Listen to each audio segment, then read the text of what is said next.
What is up, guys? What is up? It is Scott from DigiDaddies, and I'm just here with a actually viewer requested deck profile of the Sakuyamon Maiden Mode. As always, give us a thumbs up and leave comments down below on other decks that you would like for us to go ahead and do deck profiles of. I love it when we get some feedback, and honestly, it's something that we really do appreciate a lot. But without further ado, we'll go ahead and go. One thing I do want to put out a disclaimer here is there's definitely other things I could do as far as like the rookies go. I could add some more, and I feel like I should. This is still a deck that I am playtesting and I'm messing with. However, there's been times where I have been not grade stuck, but I've been, I guess, level locked or whatever the case, where I've needed to get some more of whatever and I just haven't been able to actually get a hold of it. That's only because of how little of everything I run and how many options of whatever. I can definitely make spaces, and as you see the deck profile, you'll know where I can make the spaces. It's pretty obvious, but we're just gonna go ahead and jump right into it. For the Digitama, obviously we're running 4 Viximon. If you're running any other Digitama, you're doing it wrong.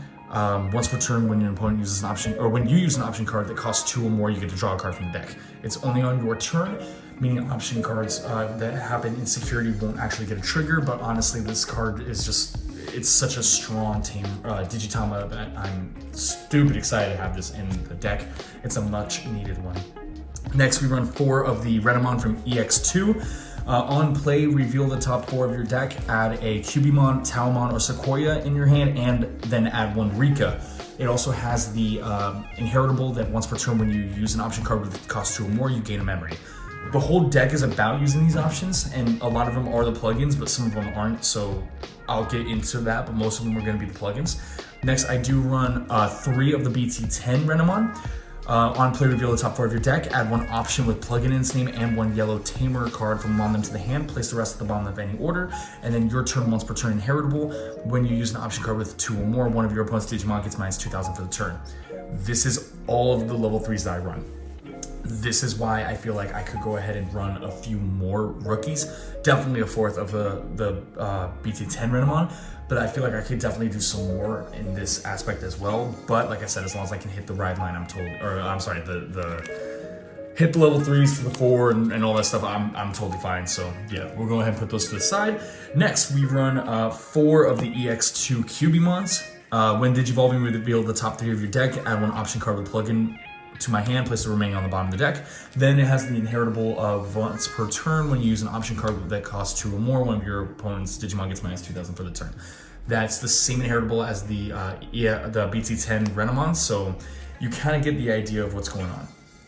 Now, the other Cubimon I run is 3 of the BT10 Cubimons. When Digivolving, I either return an option from the trash to the hand with plugin in its name, or I trash an option and draw 2 cards. Most of the time I'm gonna trash and draw. The deck needs the draw power, honestly, especially since of how much I run of what. So it's definitely needed. And then of course we're gonna bring hybrid through game because that's just what we do here. Next, we run 4 Talmon from EX2. When Digivolving, I may play a Rika from my hand without paying its memory cost, and then once per turn inheritable, when I use an option card of 2 or more, one of the opponent's Digimon gets minus 2 DP. You kind of get the gist of it. You know what we're trying to do here. Then I run 2 of the BT10 Talmon. When Digivolving, I may use an option card with plugin in its name without meeting the color requirements and without paying its cost. This Talmon allows me, if I'm playing the correct plug-in, to jump from level 5 to level 6 off of my level 4 in 1 turn with only paying 3 memory. It's really good. It can be very situational, which is the only reason why I'm running 2. Sometimes I don't have the plugin in hand, and honestly, I don't really feel like I get stuck at level 5 in this deck that often. So, but like I said, I could definitely add more to the actual like list and everything like that, but we'll go over that here in a few. Next, moving into the level 6s, of course, we run 3 of the Sakuyamon Maiden Modes. I do not need a 4th. 3 is perfectly fine. It's shown up more than enough, but let's go over this Digimon because this is what the deck is really built off of. So when Digivolving, you may use 1 option card with plugin in its name, or that's yellow with a cost of 5 or less from your hand without meeting its color requirements or paying its cost. Place the option card with this effect on the top of the security stack face down instead of placing it in your trash. Then, when attacking, this Digimon may Digivolve into a Sakuyamon in your hand for a cost of 1, ignoring its Digivolution requirements. It digivolves over a level 6 for 2, and it digivolves over a level 5 for 3.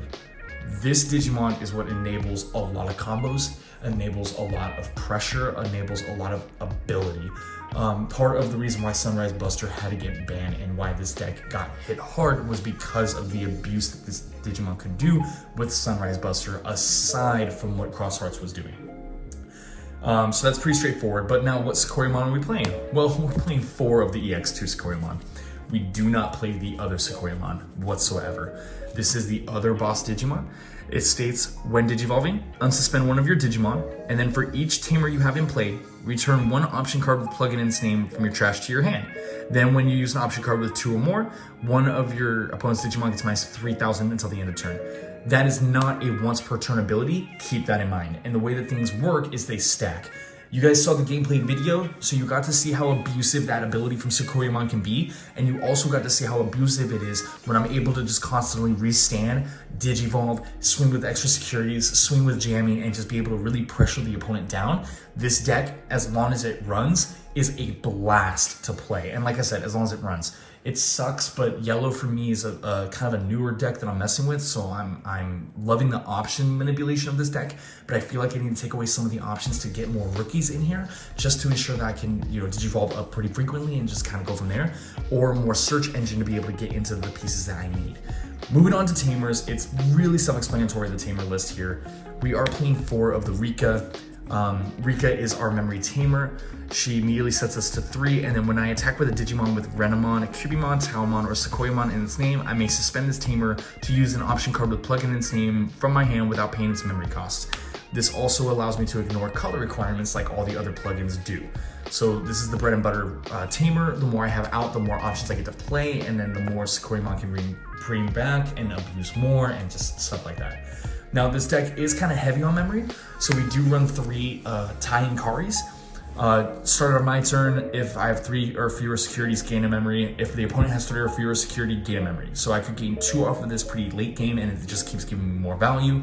Then during my turn, when one of my red or yellow Digimon attacks, I can suspend it to have all the Digimon from the security lose 2,000 DP.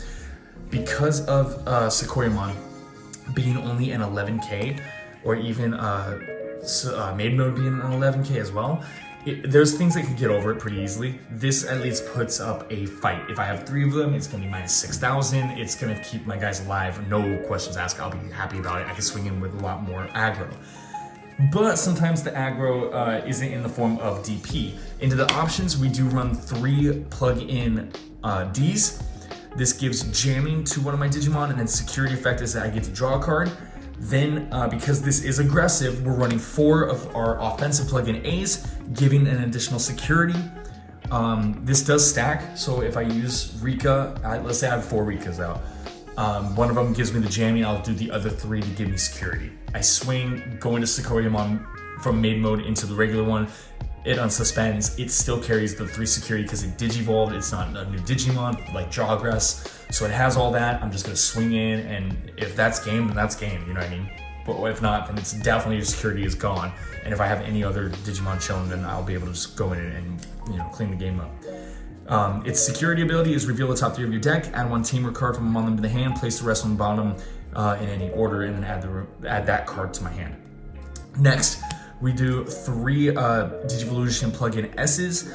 This one is draw a card and then digivolve into a Digimon with a cost of 3 or less without paying Statue of Evolution cost. This is the card that if I do BT10 Taomon, it can get me into Maiden Mode off of a level 4 for 3 memory. So that's awesome. It lets me just immediately jump over something and just kind of go from there. Security ability is reveal the top 3 from my deck, add 1 Digimon among them to the hand, and then put the remaining on the bottom of the deck in any order, and then add that card to my hand. Next, defensive plugin C. Sorry, I'm gonna scoot these up. Defensive plugin C is a new one. It's this one and one other one that's new, and I'm actually just the defense plugin is the only one I really care about. It's the only one I actually enjoy. The defense plugin gives blocker and also reboot, but then the security ability is reveal the top 3 of your deck, and you may play 1 Digimon with a play cost of 4 or less from among them without paying its memory cost. The rest will go to the bottom, and then I add that card to my hand. So with that being said, it doesn't hit my cubies, but it's gonna hit all my rookies for sure. So that's really handy. It lets me kind of, you know, speed up the deck just a little bit, and also gives me blocker and stuff. Next, we are playing 2 yellow memory boosts because Sakuyamon Maiden Mode can hit this if I need it to be played for free. It won't be able to go to the security because it's going to get stuck on board, but that's fine because we do play a Sunrise Buster for that reason alone. Sunrise Buster is, as the name implies, busted. On play, or when I play it, you may play a yellow or red Tamer from your hand without paying its memory cost. Then one of your opponent's Digimon gets -3 DP for each yellow and or red Tamer you have in play. The Tai and Karis count as 2, so just one of these gives -6,000. And then the security effect is you activate the main effect. So I get to play this for free, then send it to security, I recover, I get a Tamer played, you swing on me, I'm gonna get another Tamer, I'm gonna delete. It's just gonna be insane, and it's a lot of brutal pressure and stuff like that. But overall, dude, this deck is a lot of fun. Like I said, there's times where I whiff, but I have a blast with this deck. It's probably one of my favorite ones, the ones I have the most fun with, just because of how silly it is to actually like pop off with it. But yeah, guys, this was the deck profile. If you guys like this, please give me a thumbs up. If you would like to see a different deck profile or whatever, then please just go ahead and comment down below. Let me know what you guys want to see next, and then we'll just take it from there. But anyway, guys, I am out of here, and I appreciate you guys. Happy Thanksgiving to everybody. Have a good one.